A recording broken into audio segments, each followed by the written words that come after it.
kung merong isang bagay na tingin mo at inaasahan mo na kapag nakuha mo siya, ay magiging masaya ka na.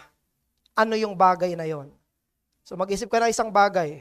Isang bagay lang, kapag nakuha ko to, nakamtan ko to, or nangyari to, finally, magiging masaya na ako. Ano yung bagay na yon?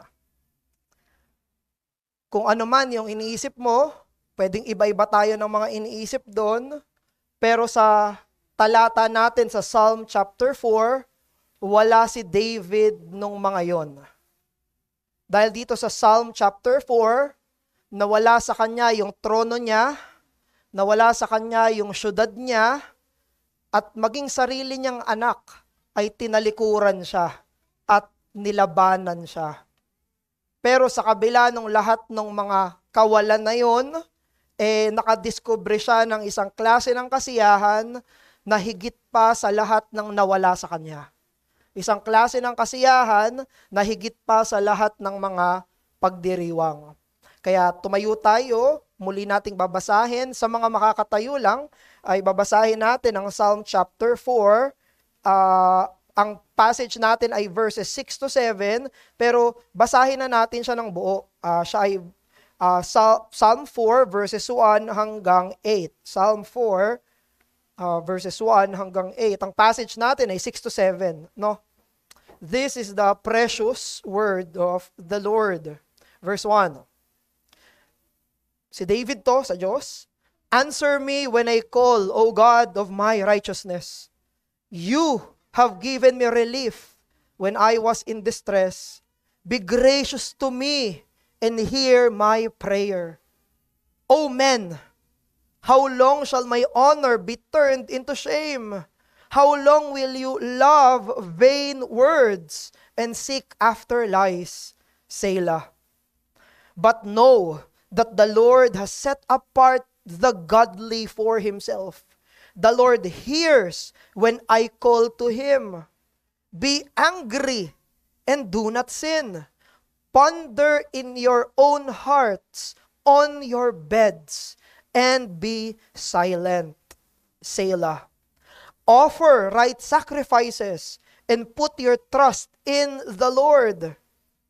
There are many who say, who will show us some good? Lift up the light of your face upon us, O Lord. You have put more joy in my heart than they have when their grain and wine abound. In peace, I will both lie down and sleep, for you alone, O Lord, make me dwell in safety." This is the word of the Lord. Makaupo na po tayo.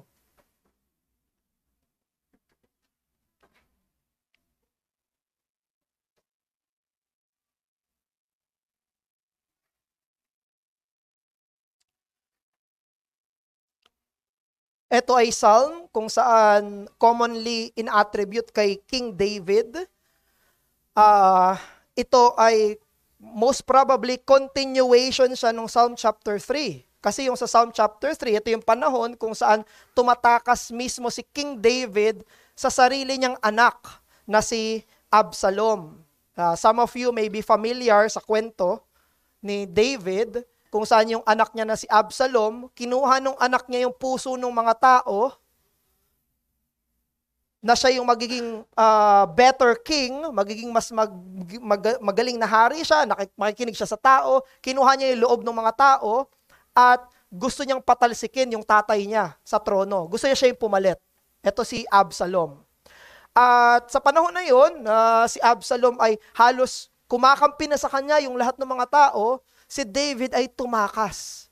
Kasi iniiwasan niya na magkaroon ng unnecessary na patayan doon sa Jerusalem. Kasi pag nag-agawan trono na, ano yan? Magkakaroon ng laban yan. Isipin mo, yung sarili niyang anak, lalabanan niya, yung mga kawal niya, laban sa kawal ng mga anak niya. Kaya itong ginawa ni David, siya ay tumakas. Kasama ng mga kalalakihan, ng mga army niya. At sa panahon na ito, doon sinulat ito ni David. Si David ay tumatakas mula sa sarili niyang anak. Isa ito sa pinaka masakit at pinaka madilim na episode ng kanyang buhay. Naranasan niya to dati. Pero hindi niya kamag-anak. Si Saul, no? Si Haring Saul. Tinugi siya. Pero ito, mas masakit to. Kasi sarili niyang kadugo, sarili niya mismong anak, na ayaw niyang labanan. Pero yung sarili niyang anak ang tumutugis sa kanya. Kaya dito sa psalm na ito, humihingi ng tulong si David sa Diyos sa panahon ng kanyang distress. Verse 1. At nagtatanong si David kung gaano katagal na yung karangalan niya ay magiging kahihiyan. Verse 2.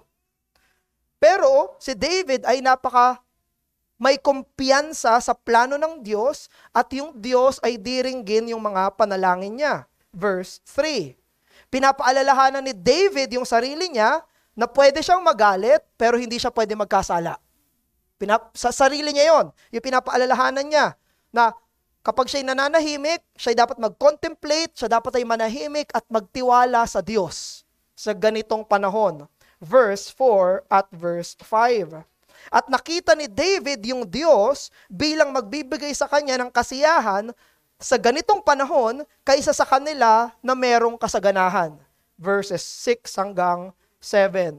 Kaya kahit na si David ay tumatakbo, tumatakas, wala sa sarili niyang tahanan, kaya niyang matulog ng may kapayapaan. Verse 8. Doon niya tinapos yung psalm. Kaya dito sa text natin, sa verse 6 at verse 7, makikita natin si David na kinukumpara niya yung sarili niya sa ibang mga tao na merong kasaganahan, wala sa posisyon niya. Dahil siya walang-wala sa panahon na to. Wala yung trono niya, wala yung syudad niya, yung comfort niya, wala. Nasa isang tinutugi siya nito. Pero kinumpare niya yung sarili niya sa iba na merong lahat ng kasaganahan, grain and wine, at sinabi niya, meron siyang higit na kasiyahan kaysa sa kanila. Meron siyang higit na kasiyahan na wala sila na napakasagana ng kanilang mga buhay. Lahat ng mga earthly joys na ine-enjoy ng iba, na hindi niya ma-enjoy dahil wala siya during that time, ay hindi pwede i-compare sa ibinibigay sa kanya ng Diyos na uri ng kaligayahan. At ano yung kaligayahan na bigay sa kanya ng Diyos? Kasiyahan mismo sa Diyos. Joy in the Lord.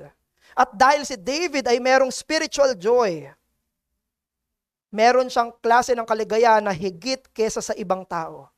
Higit kahit sa kanila na pinakamaganda yung posisyon at sitwasyon at sirkumstansya nila sa buhay. He has something that they do not have. Joy in the Lord. Kaya ito yung mensahe natin ngayong hapon. Joy in the Lord is superior to what abundance can supply. Na yung kasiyahan sa Panginoon, kagalakan sa Panginoon ay higit, mas mataas, superior sa kahit anong kayang ibigay ng kasaganahan. Mayroong kayang ibigay yung kasaganahan, pero hindi nun pwedeng pantayan yung ibinibigay ng Diyos na kagalakan sa sarili niya. Kahit merong comparison si David dito, merong ibang tao na abundant sila at yun yung gusto nilang isik at meron siyang binabanggit na kasiyahan na ang Diyos lang ang nakapagbibigay. So we will look at those two things. Number 1, the abundance that the world seeks. And number 2, the joy that the Lord supplies. So the abundance that the world seeks. Sa verse 6, nakita niyo may tanong. Sino yung nagtatanong dyan? Kasi ang sabi niya, ibang person yung nagtatanong, di ba? Sabi niya, there are many who say, ibig sabihin, hindi siya yon. Ibang tao yon. Marami, sabi niya, yung nagsasabi, who will show us some good. Merong ibang tao na nagsasabi, sino magbibigay sa amin ng kabutihan? At ito ay isang tanong ng kawalang kakontentuhan. Ito'y tanong ng walang rest? Ito'y tanong na nagsisik ng abundance. At most probably, yung mga nagtatanong na to ay yung mga sandatahan niya, yung mga tao niya, nakasama niya habang tumatakas sa anak niya na si Absalom. Tumatakas sila, syempre, hindi naman sila sagana sa panahon na yon. Tumatakas sila eh. Perhaps, habang sila'y tumatakas, may times na nagpapahinga sila, naririnig niya yung mga kawal niya. At naririnig niya yung mga tauhan niya, na ang sinasabi ng mga tauhan niya, kailan ba tayo makakaranas ng kabutihan? Naririnig niya sa mga kasamahan niya, kailan ba tayo makakaranas ng kasaganahan? So isipin nyo, yung verse 6 na ito, nare-reveal nito, this question reveals the restless nature ng fallen humanity. Maghahanap tayo ng next source of satisfaction. Next, at next, at next. At sa context ni David, yung satisfaction na yon, sinabi niya, grain and wine. Mga ani, mga bigas, at ganon din ay alak. Pag sinabing bigas at alak, ang sinisimbolize nito yung prosperity. Pinapakita nito kasaganahan. Pinapakita nito abundance. Pinapakita nito yung prosperidad. No? So, ang hinahanap nila, prosperidad. Kailan kami aangat? Kailan kami magkakaroon ng kasaganahan? Kailan kami magkakaroon ng prosperidad? Pero alam natin na yung kasaganahan ay seasonal. Hindi yan palagi. Yan ay seasonal. Pwede yang tanggalin ng anumang sitwasyon. Katulad ni David sa panahon nila, tinanggal yun ng sitwasyon na tumatakas sila. Ito'y sitwasyon na pwedeng tanggalin yung kasaganahan. Pwedeng may mga salot, drought, famine, pwedeng gyera katulad sa time nila. Pero yung kasiyahan na yon ay nakabase sa circumstansya. It rises and it falls based on circumstances. Kaya dyan pinapakita sa atin yung kung anong klase ng kasiyahan yung pwedeng ibigay ng mundo. Kasiyahan na pwedeng ibigay dito sa mundong ito. That the world's abundance offers only inferior joy. Yan ang kayang ibigay ng mundo. Mababang klase ng kasiyahan and it leaves the soul unsatisfied. Ang pwedeng ibigay ng kasaganahan, mababang kasiyahan, at iiwanan niya yung kaluluwa na hindi talaga satisfied. Kahit anong abundance yan, it will leave the soul unsatisfied. Yung kagandahan, kasaganahan dito sa mundong ito ay nag-aalok ng mababang uri ng kagalakan. Pero don't get me wrong, and do not get David in Psalm 4 wrong. Hindi sinasabi ni David na walang saya sa kasaganahan.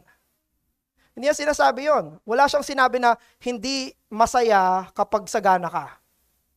That's not what he's saying. Ang sinasabi niya, merong kasiyahan sa kasaganahan.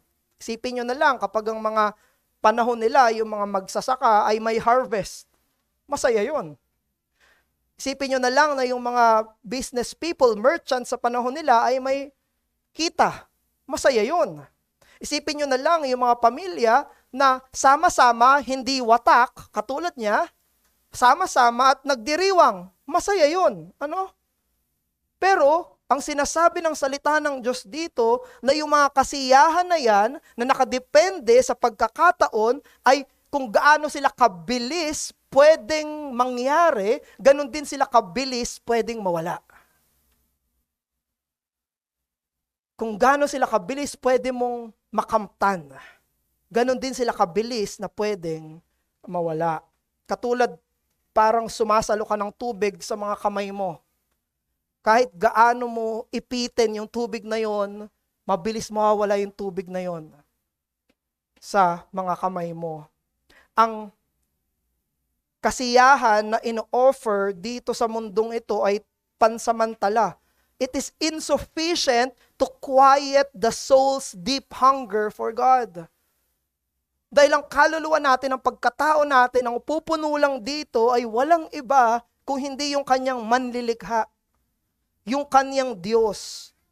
at hindi sapat yung nilikha para punuin yung kagustuhan ng kaluluwa na ang Diyos lang ang pwedeng magbigay. Kaya kahit anuman yung ma-achieve natin, gaano man karaming bagay yung pwedeng mabili natin, gaano man karami yung maging posesyon natin, gaano man karaming alaala yung pwede nating gawin sa mga mahal natin, o kahit gaano man tayo mapag-ingat sa mga bagay na pinapahalagahan natin, lahat ng yan ay hindi pwedeng isatisfy yung puso't kaluluwa natin na ang Diyos lang ang natatangi na pwedeng tumugon. Noong 2005, in-interview yung isang Hollywood actor, si Jim Carrey. Sabi ni Jim Carrey, I think everybody should get rich and famous and everything they ever dreamed of so they can see that that's not the answer. End quote. This is someone na nakamit niya na yung kung ano mang honor, ano mang kayamanan, ano mang mga posesyon dito sa mundong ito. At sabi niya, sana lahat ng tao makuha nila kung anong gusto nila. Lahat ng pangarap nila, sana maabot nila. Lahat ng gusto nila, sana makamit nila. At pagkatapos nun, saka lang nila makikita na hindi yun ang sagot. Yung sinasabi dito sa text natin sa verse 6 at verse 7. Some people have abundance. They have abounding grain and wine. Alam nyo, kapag nakamit na yon, itatanong pa rin yung verse 6. Kahit anong pagkamit mo ng kung ano man ang pangarap at gusto mong gawin, babalik ka ulit sa verse 6, tatanong ka ulit, sasabihin mo naman, who will show us some good? Kaya makikita mo bakit yung mga ibang tao hindi pa rin satisfied, no? Sa kung ano yung meron sila. Kasi Diyos lang ang pwedeng pumuno noon. At tayo bilang mga mananampalataya, we know this. That's why it is an opportunity for us to repent of our restless pursuit of the joys that can never satisfy. Ito'y oportunidad ng pagsisisi sa pagsusumikap natin sa kasayahan na alam natin hindi tayo mapupuno. Ngayon sa panahon natin, wag nating i-measure yung joy natin sa kung ano man yung meron tayo. Mga nakamit natin. Sa panahon nila, hindi nila dapat i-measure sa grain and wine. Sa panahon natin, hindi natin dapat i-measure sa promotion, sa mataas na sweldo, sa bagong mga pagmamay-ari, sa mga matagumpay na mga anak, o sa mga pagkilala sa atin ng ibang tao. You see, at the end of the day, the emptiness is still the same. Palaging magkakaroon ng hollowness. Parang empty. Kung ang sinisik natin na joy ay doon sa grain and wine. Doon sa bagay na hindi Diyos. Gusto nating ipaalala ulit, hindi masama ang kasaganahan. Hindi kasalanan ang maging masagana sa buhay. Ang kasaganahan ay pagpapala, pero alalahanin natin, ang kasaganahan ay hindi Diyos. Ito'y mabuti, pero hindi ito Diyos.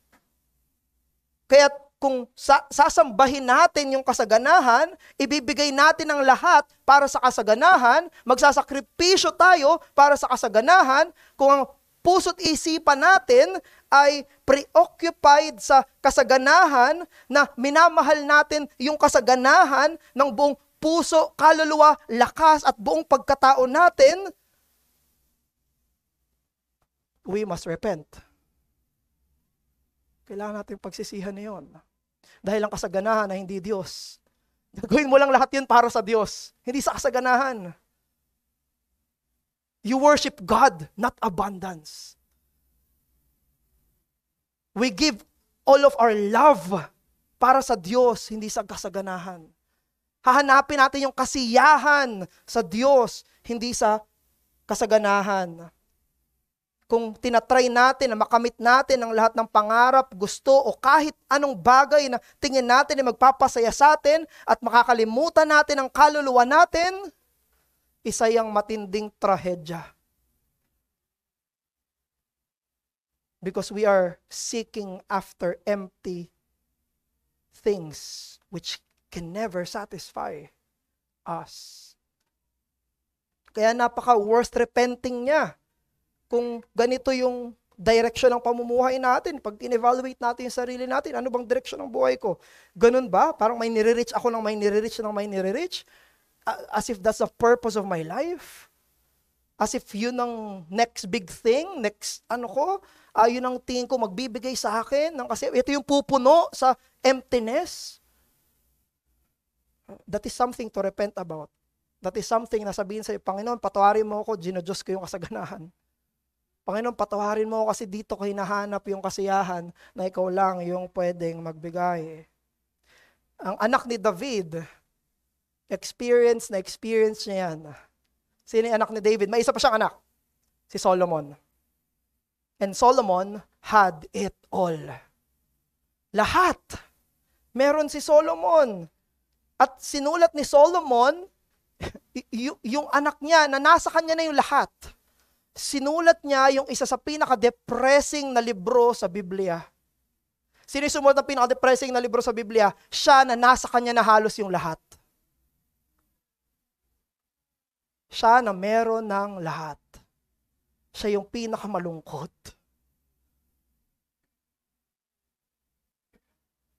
Nasa kanya yung lahat.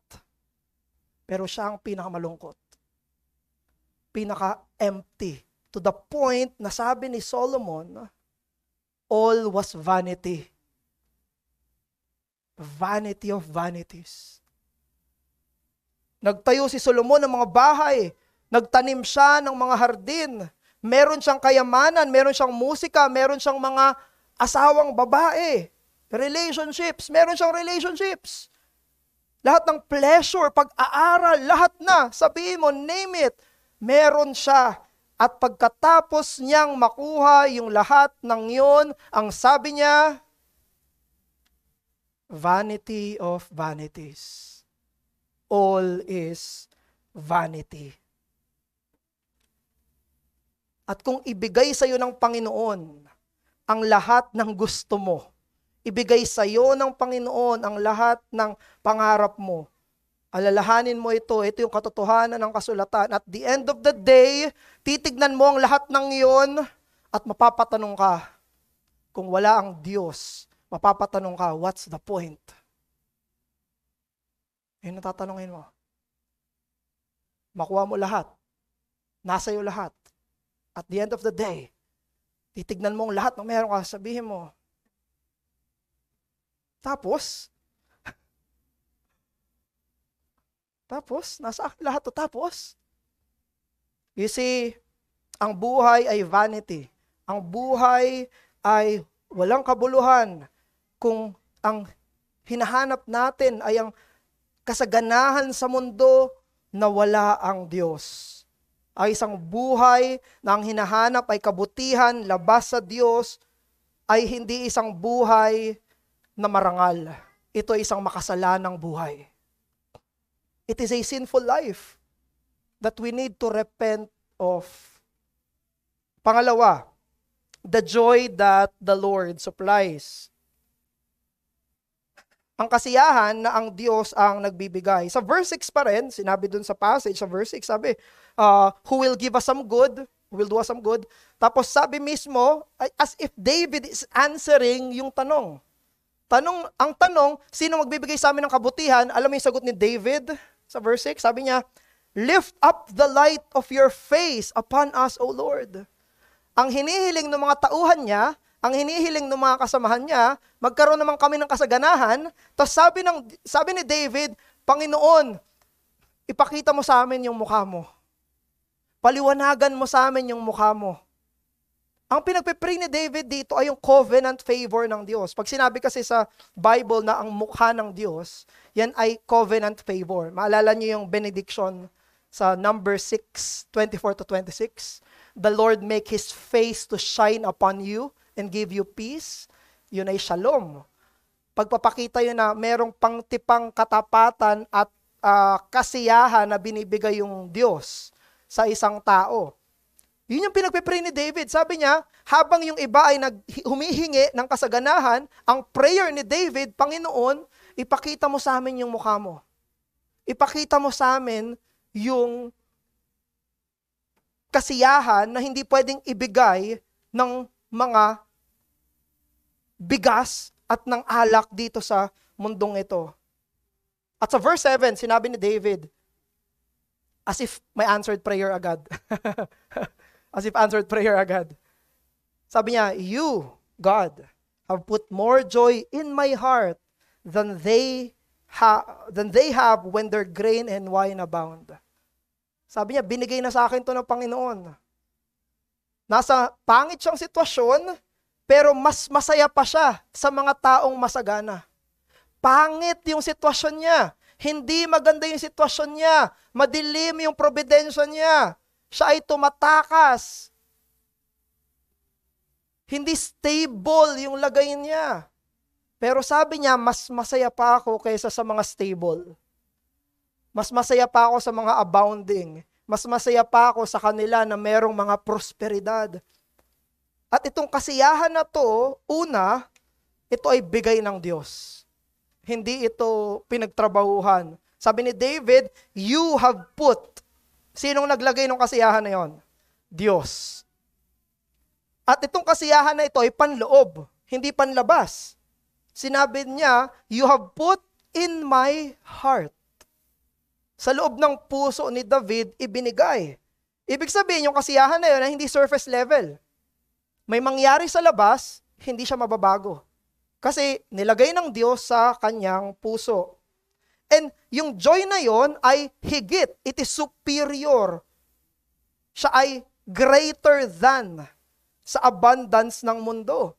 You have put in my heart more than joy, more than the other people who have their grain and wine abound.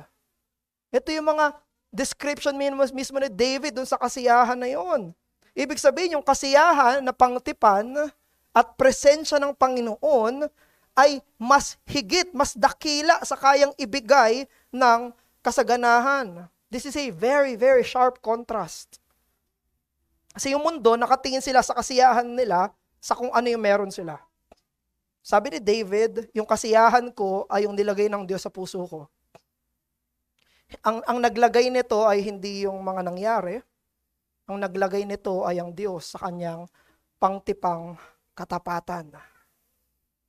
And brethren, ito yung nawala sa hardin at sunod-sunod na patuloy na inaanino sa lumang tipan at ibinigay ng Panginoong Jesucristo sa bagong tipan. Ito yung pabor at kagalakang binigay ng Diyos sa pagbibigay ng bugtong niyang anak na ipinakita ng Diyos ang mukha niya sa ating Panginoong Jesucristo.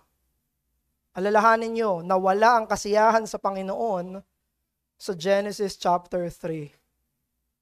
Nung nilikha ng Diyos ang tao, nilikha niya yung yung tao ng masaya kasama siya. Nung nagkasala yung tao, pinaalis sa hardin. Ano ibig sabihin ng pinaalis sa hardin? Pinaalis sa masaya niyang presensya. At nung pinaalis sa masayang presensya, nangako yung Diyos, may ibibigay ako sa yung pangako na ebanghelyo. At doon ibabalik ko kayo sa masaya kong presensya. At umasa sila. Mula lumang tipan, umasa sila. Ipapanganak mula kay Abraham. Umasa sila. Sa mga patriarch, kay Abraham, Isaac, and Jacob, umasa sila na darating hanggang sa panahon nila Moses. Hanggang sa tinayo na yung tabernakulo na anino lang nung paparating na pinangako. Yung tabernakulo ay presensya ng Diyos sa lupa. Pag itinayo nila yung tabernacle, yun ay place of worship. Yun ay lugar kung saan ipinapamalas ng Diyos yung kanyang presensya, yung kanyang kasiyahan. Kaya sabi ni David, okay lang, masaya siya pag nandun siya sa tabernacle. Bakit? Kasi nandun yung presensya ng Diyos. Nandun yung pangtipang pangako ng Diyos. At ginawa pang mas permanente ng Panginoon. Pagkatapos ng tabernakulo, nagtayo siya ng templo. Pinapamalas yung permanence ng indwelling ng Panginoon mismo. Si Solomon yung nagtayo. Pero anong nangyari ulit sa templo? Nawasak. Bakit nga ba nawasak? Kasalanan na naman. Nawasak yung templo, nawasak yung lugar kung saan ipinapamalas yung masaya niyang presensya. Pero dahil sa pagsuway at pagsuway ng bayan ng Israel. Pero tinayo na naman ito. Pero wala na doon yung presensya ng Diyos. Kaya sa bagong tipan, ibinigay na ng Panginoon yung talagang pangako niya. Ito talaga yung mukha ng Diyos, pangtipang mukha ng Diyos, para makamtan nila yung kasiyahan na ibinibigay ng Diyos lamang, at yun ay nasa mukha ng Panginoong Hesus. Kaya nung dumating dito si Jesus sa lupa, ipinanganak siya, ang pagkakasabi ni Apostle John, the Word became flesh and tabernacled among us. And we have seen His glory, the glory of the one from the Father's bosom. Ang sinabi ni John, nung dumating si Jesus, siya ay mukha ng Diyos. Siya yung kaluwalhatian ng Diyos. Nung pinanganak si Jesus, anong description sa Biblia? Kasiyahan. Nagdiriwang yung mga anghel. Pinangaral mismo sa mga pastol. Anong sinabi sa mga pastol? This is good news of great joy. Kasiyahan, pinanganak na yung tagapagligtas. Pero alam natin, ang Panginoong Hesus, siya ay dumating, ipinako sa krus, namatay, para ibigay sa atin yung kasiyahan na yon. Dumana si Jesus na itago ng Ama yung kanyang matamis at masayang presensya, para maranasan natin yung kasiyahan na hindi tayo karapat-dapat. Brethren, listen, we do not deserve to be happy. We do not deserve to be happy. Hindi tayo karapat-dapat maging masaya. Walang ni isang makasalanan ang pwedeng magsabi, karapat-dapat akong maging masaya.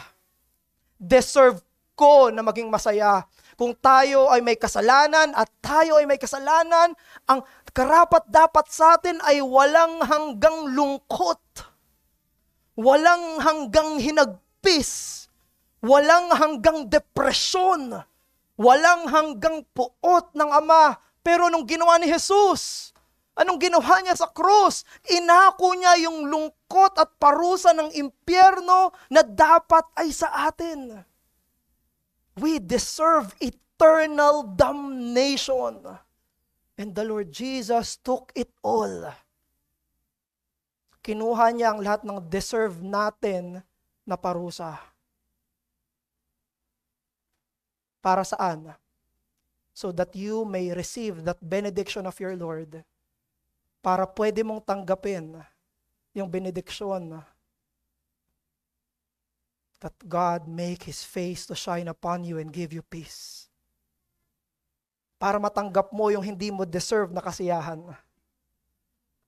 Kaya siya namatay sa krus para tanggapin mo yung hindi mo deserve na kasiyahan. Namatay siya sa krus para matanggap mo yung hindi mo deserve na kasayahan. Namatay siya sa krus para matanggap mo yung hindi mo deserve na kasiyahan, pero malayang binubuhos ng Diyos sa atin. Yan ang kaluwalhatian ng Ebanghelyo. Ang kaluwalhatian ng Ebanghelyo ay merong Diyos ng kasiyahan na ibinigay sa atin yung kasiyahan na sa Kanya lang matatagpuan, na hindi tayo karapat-dapat, pero malaya niyang binuhos sa atin yon at the expense of His only begotten Son, na si Jesus ang namatay, nagdusa, para ibigay sa atin iyon. At sa kanyang kamatayan at sa kanyang resurrection, He secured that joy. Walang makakapag-alis sa'yo ng kasiyahan na yon. Yun yung gusto nating hanapin, yun yung gusto nating asamin. Na hindi nakukuha, hindi nananakaw, hindi pwedeng dagdagan ng sanlibutan to. Yun yung pinagpe-pray ni David at yun yung sinabi niya na tinanggap niya na nilagay ng Diyos sa kanyang puso. Therefore, brethren, by faith, seek the superior joy of the gospel, which only God can bestow. Ang hanapin mo ay yung mas higit at dakilang kasiyahan ng Ebanghelyo na ang Diyos lang ang pwedeng magbigay sa iyo. Katulad ni David, tignan mo yung covenantal joy na ibinibigay ng Diyos. Higit sa lahat ng nararanasan natin. At yun yung pinaka-asamin natin. Tayo sana ay maging mga tao ng Psalm 4 verse 7. Sana tayo yung mga tao ng Psalm chapter 4 verse 7 that we can confess, the Lord has put in my heart the joy more than grains and wines that abound. Dahil hinahanap natin yon sa Panginoong Hesukristo. Kaya kahit makita mo yung mga bali-balita ng mga DPWH contractors, sasabihin mo, mas may kasiyahan ako kaysa sa kanila. Bakit? Nasa akin si Kristo. Kahit makita mo kung ganong katanyag, dakila, abundant yung ibang tao, sabihin mo pa rin, mas masaya ako kaysa sa kanila dahil nasa akin si Hesukristo. Now, experientially, paano tayo magkakaroon ng gospel joy na ganito? Of course, kailangan nating alalahanin yung Panginoong Jesus. Kailangan natin sarili natin, kilalanin natin at palalimin natin yung pagkaunawa natin sa krus ng Panginoong Jesus. Huwag natin masyado i-simplify, ay ganito lang yung cross. Hindi, saliksikin mo, laliman mo, hukayin mo yung kalaliman ng krus ng Kalbaryo. At doon mo mahanap yung kasiyahan sa kahulugan kung bakit siya namatay sa krus. Hingin mo sa Diyos katulad ni Moses, show me your glory. Hingin mo katulad ni mo, ipag-pray mo, Panginoon, ipakita mo sa akin yung kaluwalhatian mo. Maging katulad ka ni Jacob, makipagbuno ka sa Diyos. At wag na wag mong pakawalan yung Diyos hanggat hindi kanya pinagpapala. Wag mong tigilan yung Diyos. Panginoon, hindi kita titigilan sa kakapanalangin ko hanggat di mo binibigay sa akin yung kasiyahan sa Ebanghelyo. Kulitin mo. Kulitin mo ang Panginoon. Wag mo siya bitawan. Kahit baliin niya yung buto mo, wag kang bumitiw. Kahit may mga tanggalin siyang bagay sa'yo, wag kang tumigil. Katulad ni Jacob, he wrestled with God. I will not let you go unless you bless me. At yung blessing na inaasam natin ay yung kasiyahan sa Panginoon. You want it experientially? Gusto mo, hindi mo lang yung naririnig sa kapatid? Gusto mo sa'yo mismo? Hingin mo sa Diyos. May isa akong preacher na narinig na isa sa mga dapat nating gawin ay makipagbuno sa Diyos. Makipagbuno sa Diyos, you wrestle with God yourself. Sa Kanya ka dumiretso. Bakit sa iba? Sa Kanya ka dumiretso. Sa Kanya mo hingin. Siya ang kulitin mo. Sa Kanya ka makipag-argue. Dumiretso ka sa Kanya at huwag kang tumigil hanggat hindi ito napapasayo. Ang kasiyahan na ibinibigay ng Diyos ay mas mataas kaysa sa lahat ng pwedeng ibigay ng sanlibutang ito. Brethren, God cares for your happiness. God cares for your happiness. Westminster Confession, Westminster Shorter Catechism, question 1. What is the chief end of man? To glorify God and to enjoy Him forever. May pakialam ang Diyos sa kasiyahan mo. Gusto ng Diyos na maging masaya ka. Biblical yan. Biblical yan. Gusto ng Diyos maging masaya ka. Pero gusto ng Diyos maging masaya ka sa Kanya. Gusto niya maging masaya ka sa presensya niya, sa bugtong niyang anak, sa Kanyang kaluwalhatian. Sabi ni C.S. Lewis sa kanyang libro, Mere Christianity, sabi ni C.S. Lewis, God cannot give us happiness and peace apart from Himself because it is not there. There is no such thing. End quote. Sabi ni C.S. Lewis, hindi ka pwedeng bigyan ng Diyos ng kasiyahan at kapayapaan labas sa Kanya. Ano yung logic? Ano yung dahilan? Kasi walang ganon. Walang ganong klaseng kasiyahan labas sa Kanya.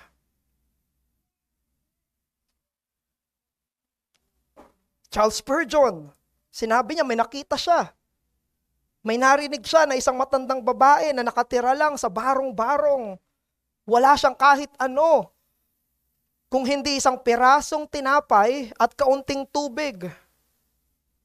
At sinabi ng babae na yon, itinaas niya yung tinapay at tubig na meron siya, at sinabi ng matandang babae, "What? All this in Christ too?" Meron na akong Kristo, may tinapay pa ako? Oh, Lord, sobre na to. Pinapakita doon na yung kasiyahan niya at kasapatan niya ay natatagpuan niya sa ibinigay na ng Diyos, ang Panginoong Hesukristo. Kapag nakita mo na sapat si Jesus at siya ang kasayahan mo at ang kasiyahan mo ay nasa Kanya, kahit walang-wala ka, nasa iyo na ang lahat. You have everything if you have the Lord Jesus Christ. Would you say, katulad ng matandang babaeng iyon, kahit na salat ka, masasabi mo ba, ano, Panginoon? Nasa akin na si Kristo, tapos meron pa ako ng mga ganito?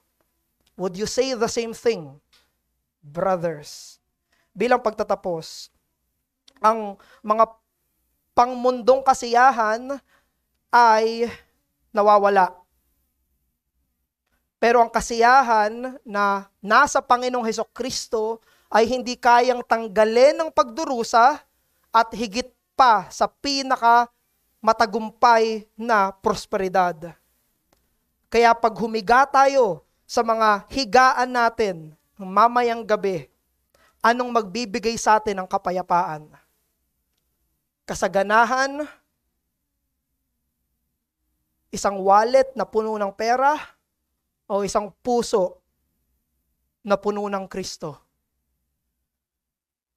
Katulad ni David, wala siyang tahanan, tinutugis, pero kaya niyang matulog ng mahimbing dahil meron siyang kasiyahan sa Panginoon.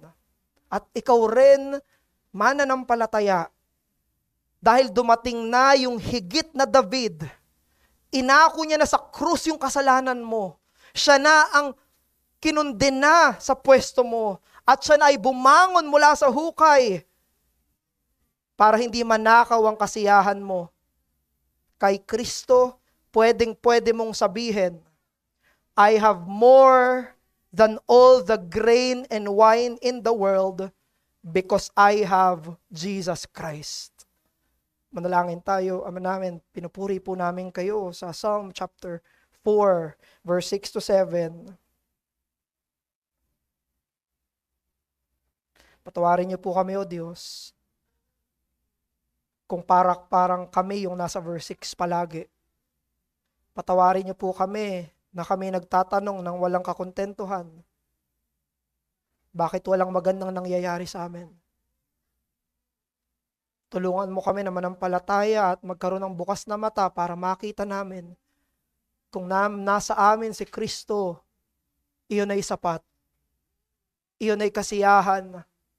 Iyon ay punong-puno ng kasaganahan. Turuan mo kami, O Diyos, na maging masaya sa iyo. At turuan mo kami na ito yung hanapin buong buhay namin. Ikaw ang maglagay sa puso namin kasi hindi namin kaya. Sa biyaya mo lang kami umaasa. Sa pangalan ng Panginoong Jesus. Amen.